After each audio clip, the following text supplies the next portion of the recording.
Today we're going to learn about carbon, or the element of life. Please make sure you have your notes out in front of you and that you are ready to get started. So first, I want you to think about the word organic. Where have you heard the word organic before?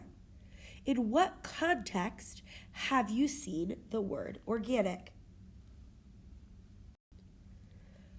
Well, hopefully you've heard the word organic in the grocery store.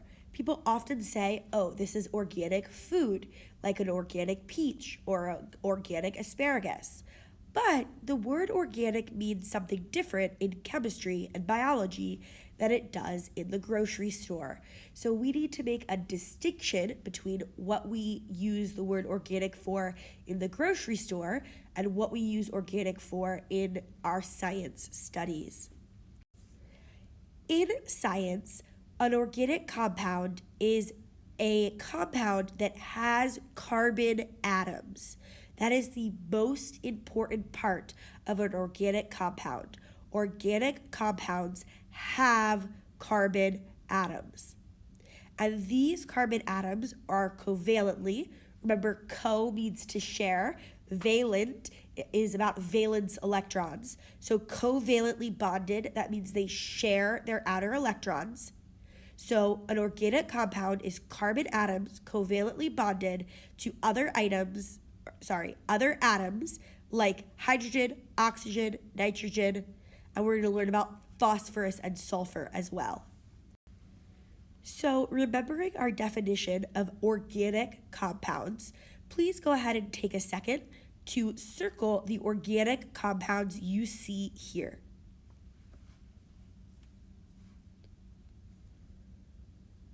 All right, remember an organic compound has carbon. Let's look at this first one. The first one is calcium chloride. That does not have carbon. The second one is C and H. That is carbon. So we're going to circle that. That is an organic compound. Water, or H2O, is next. That does not have carbon. So we are not going to circle it. Then we have oxygen gas. Notice that also does not have carbon. So we are not going to circle it. Then we have NaCl, which is salt.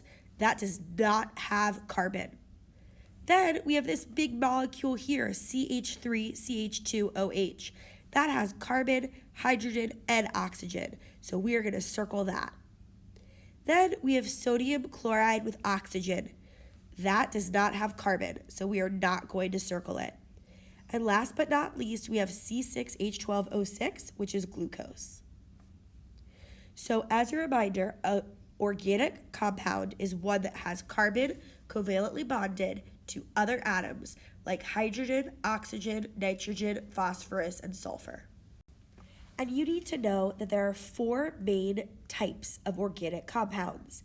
These are carbohydrates, proteins, nucleic acids, and lipids or fats. And we are going to learn about these four main organic compounds, which are sometimes called macromolecules in this unit. So one of the things that you need to understand is that there are many terms for organic compounds.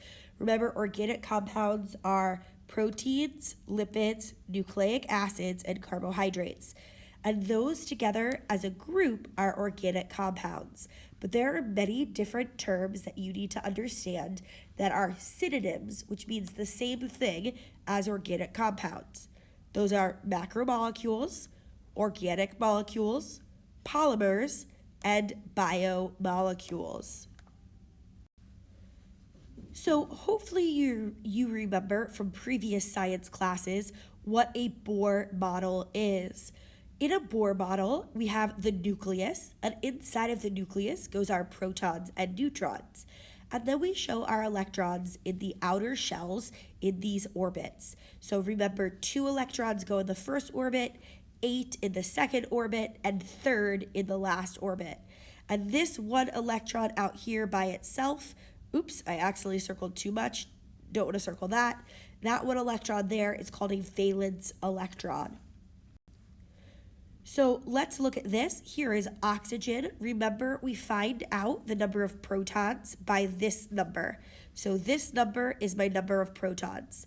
That is also the same as my number of electrons. Remember, 2 electrons go in the first shell, and then 8 go in the second shell if there's 8. But here we only have 6 left over. And then to find our neutrons, remember we take 16, which is our atomic mass, or our mass number, and we do 16 minus our number of protons. So this means we have 8 neutrons, and that is this number here. Now that we've done this brief review of Bohr models, please go ahead and draw a Bohr model of carbon. So here is the information that you need in order to draw a Bohr model of carbon. Please go ahead and pause the video and draw your Bohr model of carbon.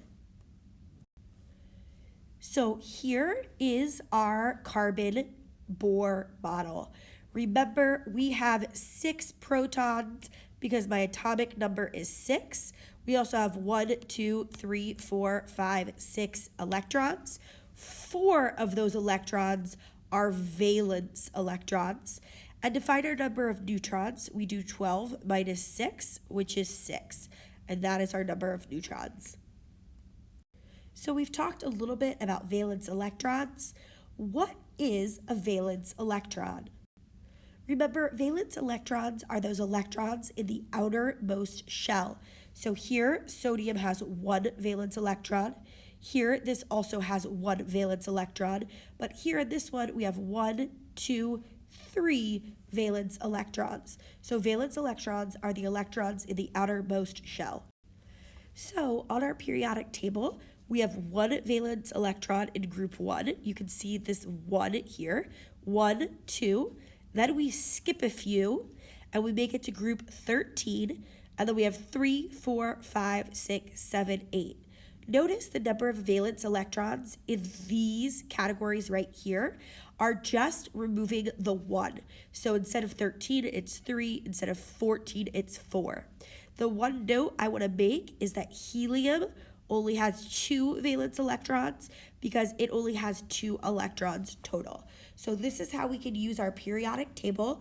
1, 2, skip a few, 3, 4, 5, 6, 7, 8, except for helium. This is how we can find the number of valence electrons by looking at the periodic table. So I would like you to ask yourself the question, how many valence electrons does carbon have? Hopefully you said carbon has 4 valence electrons. Here it is with its 4 valence electrons. Now I want you to think about how many valence electrons does carbon need to have a full outer shell? How many electrons does carbon need to have a full outer shell? So hopefully you remembered that we need 8 valence electrons to have a full shell.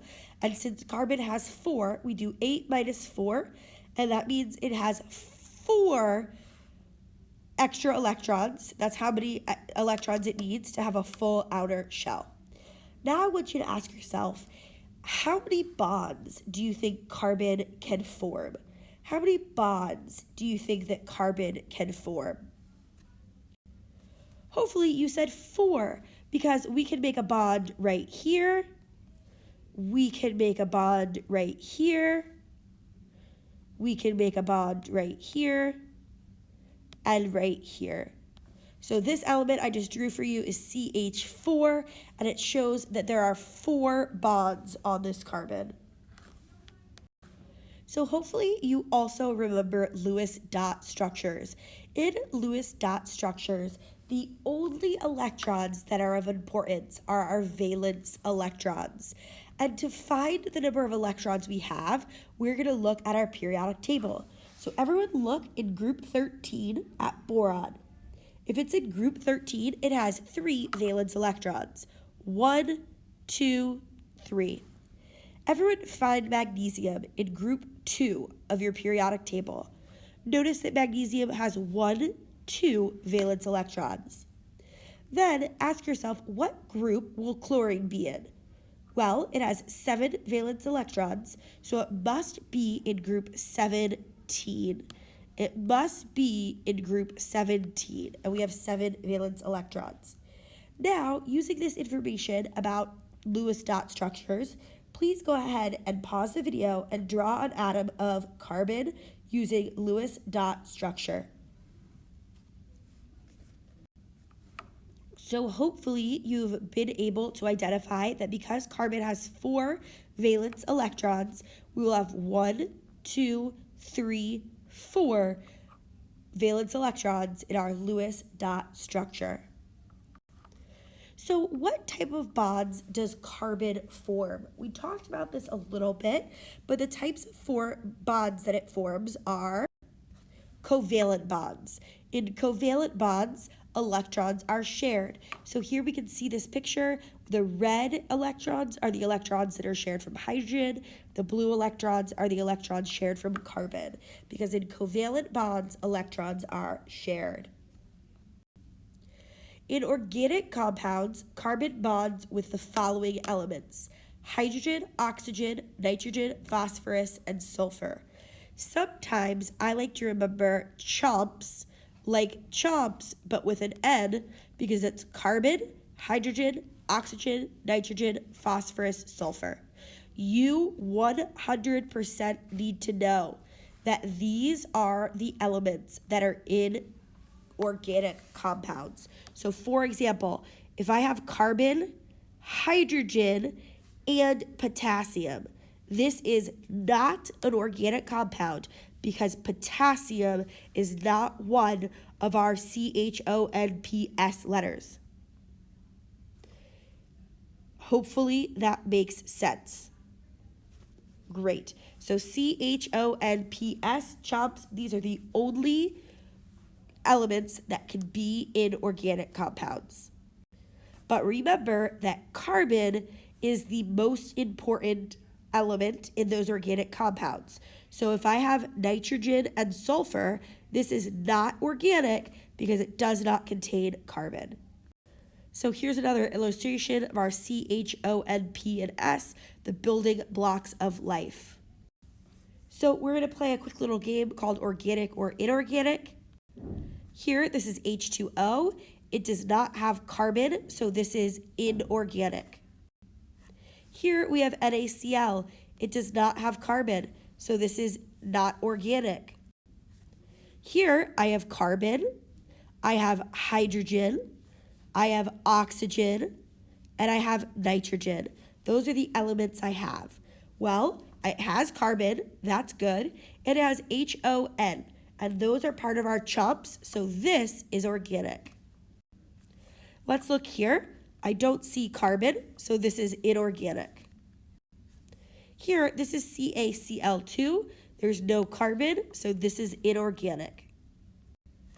Here, I see carbon, hydrogen, and oxygen, all of which are part of organic molecules, so this is organic. Here, I see chlorine, hydrogen, and silicon. None of those are carbon, so this is inorganic.